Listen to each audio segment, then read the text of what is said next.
It is Health Monday. Joining us this morning is the infamous Jacob Johnson and Jared Johnson. Gentlemen, good morning to you both. Which one's infamous? Both. Okay. Just checking. Yeah. Thanks for being with us this morning. And first of all, I touched on earlier about this new vaccine that's supposed to be out later on this year. Where are we at on this stuff, by the way? Well, I think it's interesting that a new vaccine is even available. Yeah. Quite frankly, we have a whole lot of the older vaccines still available as everybody who's wanted it has gotten it already, at least for the most part. We got a whole bunch of it left. Why's people backed off in getting the vaccination? Because Alabama is very low in the number of people in our state, Jacob, that's received the vaccine. Yeah, I guess compared to other states we are, but as Jared mentioned, and this is what was important to us from the get-go, I want people who want it to be able to get it, and I feel like we've done a good job. I know very few people that want it that don't have it. Mm-hmm. There's no excuse of not having it. Alabama's pretty much at 100% of everybody who wants it has it. Yeah. People aren't getting turned down, turned away, told they can't. It's there. So I'm happy with that. I'm glad we don't force people to do anything. And so people that want it have it, and I'm proud that we were able to be a part of that. But those that don't want it for any number of reasons, we don't force them to get it. And I think we're hitting that saturation point. We're really close to it. Hey, Jared, you remember when we first started with this, y'all giving those vaccines, how crazy it was? Oh, I remember. I'm trying to forget. Yeah. Never going to forget. The bags under our eyes are worse than they used to be, but that's okay. We were very busy with that for a long time, and we served the purpose that we wanted to serve. So happy to be part of it. Yeah. Happy that it slowed down for our sanity just a little bit, though. Yes. I've heard of this term for a long time. I don't think I've ever had to deal with it personally, but gout. What is gout? Somebody tell me what gout is. Our subject for today, with the great lead in there, our subject for today is We never talked gout. about this before. And we were, Jared and I were discussing this last night. How have we never talked about gout on this before? And we just have skipped around it. But it's terms everybody's heard, and very few people know exactly what it is unless you've had it, and then you very definitely know all about it. Gout technically it's a form of arthritis because it is a joint swelling disease. It's not osteoarthritis, it's not rheumatoid arthritis, it's a separate issue, but it is a form of arthritis, differentiated in that it's almost always one joint at a time. It's not, boy, my knees and ankles and elbows and feet hurt today, like somebody with a different form of arthritis. Gout is one joint at a time. Most often, the lower down you get, the more often it is. Most big toe, then to other toes, ankles, knees, but it can be fingers, elbows. Oh, wow. But generally, the lower on your body it is, the more likely it is to be affected by gout. But it's one joint at a time. It comes and goes. You either have no symptoms at all, you're in remission, or you're in miserable flare-up of a gouty attack, is what you call it, a gout attack. And so it goes back and forth. There's not a lot of middle ground. There's nothing wrong with me, or I'm in intense pain, and back and forth constantly because there's no cure. If you have it, you have it. You can manage it, you can keep it at bay for even years at a time between attacks, but if you have it, you have it. Wow. So are there symptoms and signs of this?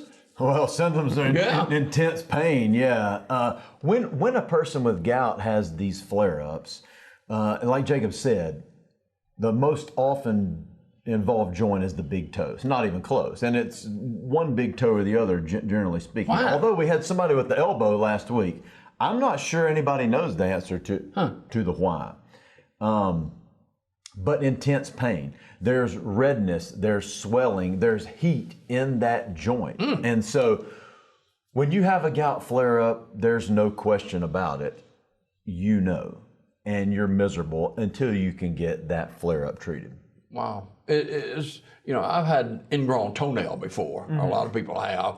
And I know and feel the pain of the inflammation and stuff like that, but I can't imagine gout. People that have done both will tell you there's no comparison between the two. It's gout. We use the term can make a grown man cry. And I've literally seen that. Guys will come in with this, people that are extremely, healthy, hardy individuals with this going on big toe are on cane, like you, are on canes coming in because they can't put any pressure on it or crutches or something to that effect, because until that gout attack goes down, they can't walk. It's brutal. It's brutal. So what causes it? Well, not to get too technical, Let's but draw a chemical diagram here. hyperuricemia is Write that down. Yep. medical terminology. All that means is an increased amount of uric acid in your body. Now, we all have uric acid in our bodies. Our bodies break down a substance called purines.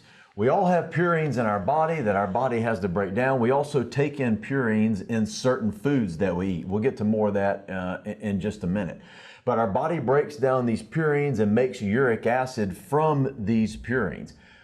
When we have a buildup of that uric acid, it can form uric acid crystals in these certain joints. When that happens, it causes these painful flare-ups. So, a buildup of uric acid in the body, basically we're not able to eliminate it through our kidneys like we're supposed to, and that buildup causes this intense swelling and pain in a particular joint. Now, Jared, I'm going to ask this question. I don't want to hear your typical answer, 60 and above. Who is at risk for this? I'm glad I get to answer this. I have good news for you.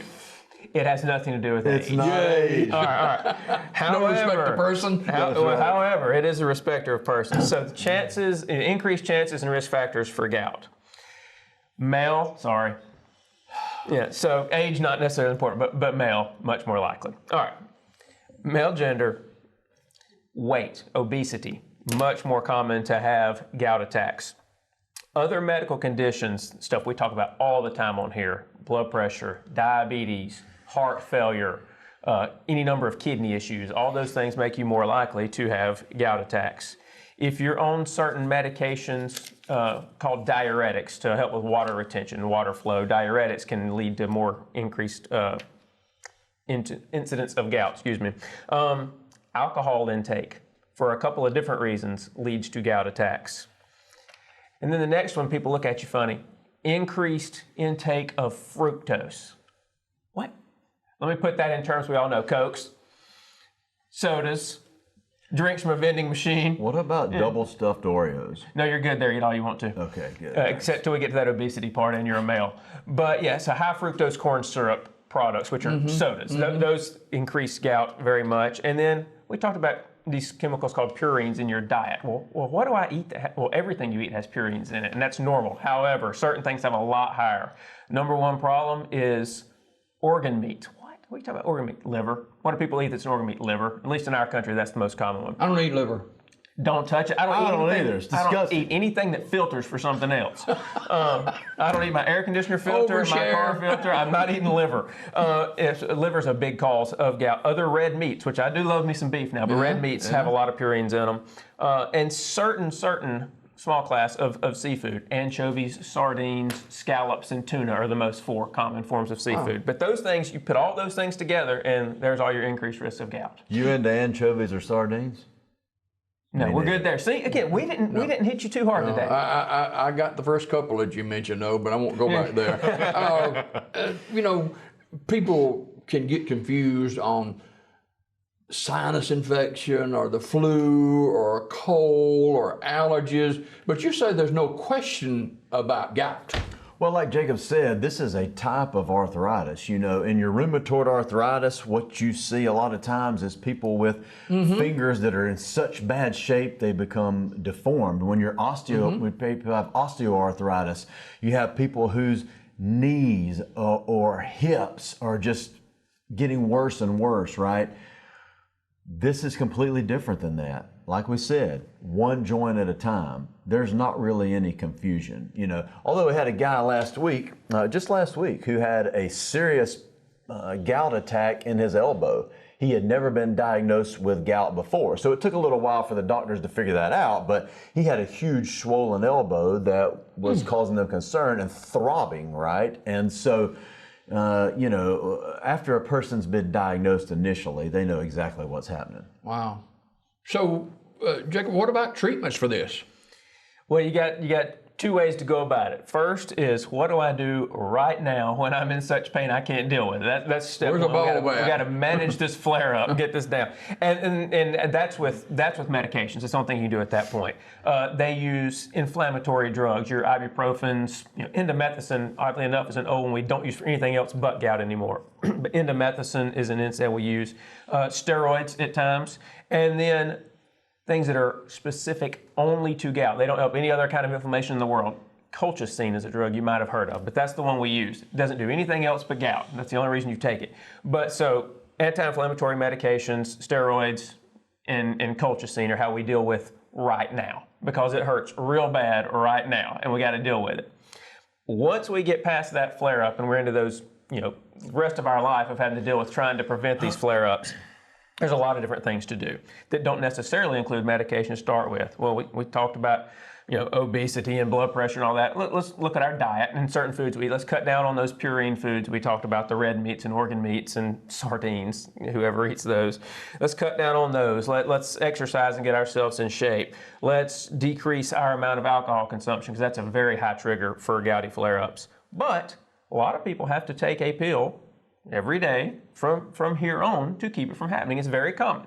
The two most common would be a drug called allopurinol, and another one that you have to get a run and start at, febuxostat. That's a tough one. Those two, I have a lot of people that take those. Allopurinol is extremely common medication. Is that over the counter or prescription? Everything I've said here is prescription, just about, unfortunately. So when you have a gouty attack or you're trying to prevent gout long term, it does require a doctor and a pharmacy. It's not something you can pick up on your own once that initial diagnosis is made. But yeah, if it's me and I've got it, I'd much rather be in prevent state than treat my active flare-up state, because I'm miserable. So same thing we always come back to. Diet, exercise, common sense cures. But then again, a lot of people have to take pills all the time. Gout. Gout. You might hear somebody pronounce it gouch. We hear it all the time. For some reason over the years, gouch has been the term that's been mentioned in our pharmacy over and over and over. I don't know where that came from. Gout is right.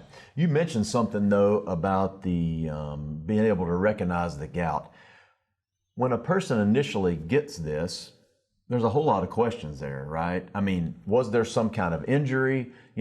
This is the reason there's not some sort of over-the-counter treatment for it. This has to be managed by a physician, by a healthcare professional. And so that's why all this stuff is on prescription. Was it an injury that caused my big toe to swell? Was it whatever? There's got to be some lab work, some x-rays potentially, those things to figure out that this is gout, to differentiate it from something else. But to that point, that's why we're talking about prescription stuff rather than over-the-counter. Yeah, and before we go this morning, you mentioned predominantly male. Is Caucasian, African American, or does it matter? No breakdown on that of any kind. It is, we're all there, and we're all ready to get gout, apparently. Yeah, wow.